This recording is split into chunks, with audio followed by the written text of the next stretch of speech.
The whiskey burned my throat, sharp as a blade, as I choked out a laugh that wasn't mine. Even Jake's got 10 times more than you. I slurred, the words spilling like spilled wine, red, reckless, and staining. My husband, Tom, froze mid-sip, his glass hovering like a guillotine. The dim light of our living room caught his eyes, wide and glinting with something I couldn't name. How do you know? He asked, voice low, a tremor of accusation threading through it. My stomach lurched. The joke, meant to sting his ego, had sliced something deeper. The air thickened, heavy with the scent of oak and betrayal. We'd been married 7 years, Tom and I. 7 years of late-night takeout, shared playlists, and promises whispered in the dark. But lately, the silences stretched longer than the laughter. His phone buzzed at odd hours, screen angled just out of my sight. He'd started wearing cologne again, the kind he hadn't touched since we dated. Small things, red flags I waved away like gnats. I told myself it was stress, his new promotion, the late nights at the office. But that question, how do you know? Hung like a noose, tightening with every heartbeat. I forced a smile, lips trembling. It was a joke, Tom. Relax. My voice sounded hollow, like it belonged to someone else. He didn't laugh. His jaw clenched, and he set his glass down with a deliberate clink, the sound sharp against the hum of the radiator. You've been spending a lot of time with Jake lately, he said, not looking at me. The words weren't a question. They were a blade, testing how deep they could cut. Jake. Tom's best friend since college. The one who crashed on our couch after his divorce. Who brought cheap beer and bad puns to our game nights. Jake, with his easy grin and eyes that lingered too long when he thought I wouldn't notice. I'd never crossed a line, but the accusation in Tom's voice made my skin crawl. Was he projecting? Deflecting? My mind spun, chasing threads of doubt I'd ignored for months. I've barely seen Jake, I said, my voice sharper than I meant. He's your friend. But even as I spoke, memories flickered. Jake's hand brushing mine when he passed me a coffee. The way he'd asked about my day when Tom barely did. Harmless, I'd thought.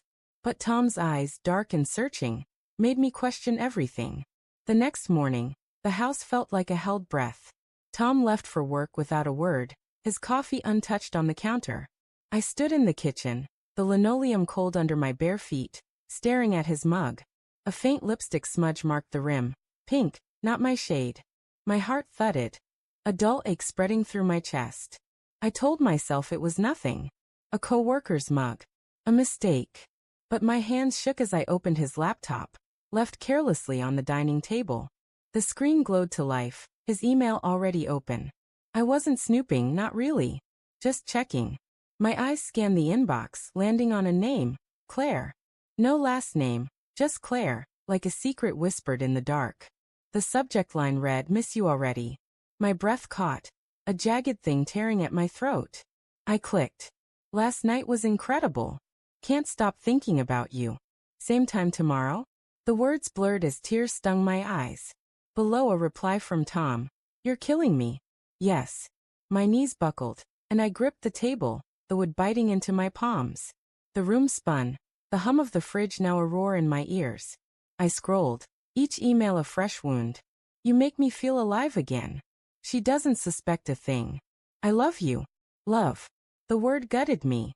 I'd whispered it to him just last week, curled against his chest, believing we were still us. Now it was a lie, smeared in pink lipstick and late-night texts. I wanted to scream, to shatter his mug against the wall, to burn the house down and him with it. But I didn't. I sat frozen, as the truth sank in. My husband was a stranger. I don't know how long I sat there, the laptop's glow searing my eyes. The front door clicked open, and I flinched. Tom wasn't due home for hours. Footsteps, too light, too hesitant, echoed in the hall. Hello. Jake's voice, tentative, warm. I slammed the laptop shut, my pulse hammering. In here. I called, my voice cracking. Jake appeared in the doorway, his flannel shirt rumpled. Hair still damp from a shower. You okay, Sarah? He asked, brow furrowing. He always knew when something was wrong, like he could smell my pain. I wanted to hate him for it, for being here when Tom wasn't, for making me question my own loyalty. I'm fine, I lied, forcing a smile that felt like a grimace. He didn't buy it. He stepped closer, close enough that I could smell his cedarwood aftershave, and my traitor heart skipped. "You're not," he said softly. "What's he done now?" The question was a spark in a dry forest. I opened my mouth to deflect, but the truth poured out instead. "He's cheating," I whispered, the words tasting like ash. Jake's face hardened, but his eyes stayed soft, searching mine. "With who?" he asked, though something in his tone said he already knew. "Claire." I said, the name a knife in my chest. Jake's jaw tightened, and he looked away, fists clenching.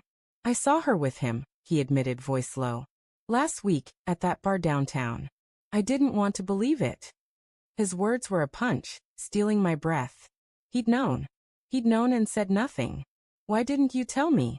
I demanded, my voice rising, sharp with betrayal. Jake's eyes met mine, raw and unguarded. "I didn't want to hurt you," he said. "I thought, maybe it was a one-time thing. I didn't know he'd." He stopped, swallowing hard. "I'm sorry, Sarah." Sorry. The word meant nothing now. I stood, pacing the kitchen, my bare feet slapping the cold floor. Anger burned through the heartbreak, hot and reckless. I wanted to hurt Tom, to make him feel this gut-wrenching pain. And Jake, who'd kept his secret, who'd watched me unravel, was here, offering apologies I didn't want. "What do we do?" I asked, my voice trembling with rage and something darker. Jake stepped closer, his hand hovering near mine, not quite touching. "Whatever you want," he said, his voice steady but laced with something dangerous. "You want revenge?" "I'm in." The word, revenge, hung between us, electric and forbidden. I pictured Tom's face, smug and unrepentant, and my resolve hardened. "I want him to hurt," I said, my voice a stranger's, cold and sharp. Jake nodded, a slow, deliberate motion, his eyes never leaving mine. Over the next week, we planned. Jake knew Tom's schedule, his habits, his weaknesses. We'd catch him with Claire, expose him in a way he couldn't deny. The thought thrilled and sickened me. A cocktail of guilt and fury. Each night, I lay awake, Tom's snores a mockery beside me, while I imagined confronting him, watching his lies crumble. The night came, a Friday, the air thick with impending rain. Jake drove us to the bar where Tom met her, the neon sign flickering like a bad omen. My heart pounded as we slipped inside, the smell of stale beer and perfume choking me. There, in a shadowed booth, was Tom, his hand on her thigh, her laugh cutting through the din. Claire. Blonde, radiant, everything I wasn't. I stepped forward, Jake's hand on my back, steadying me.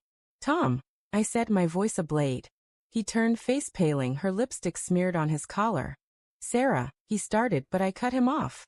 "Don't." The word was final, a guillotine falling. Claire's eyes widened, but she said nothing, her silence damning. Jake stepped forward, his voice low and venomous. "You thought you could hide this?" He tossed a stack of printed emails onto the table, our evidence, gathered from Tom's laptop.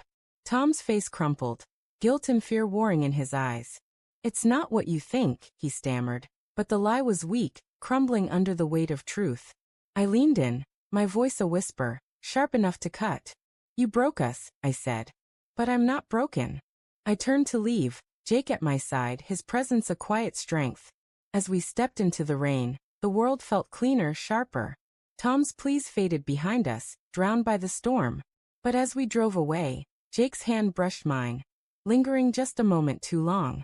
My heart stuttered, a new question forming in the wreckage of my trust.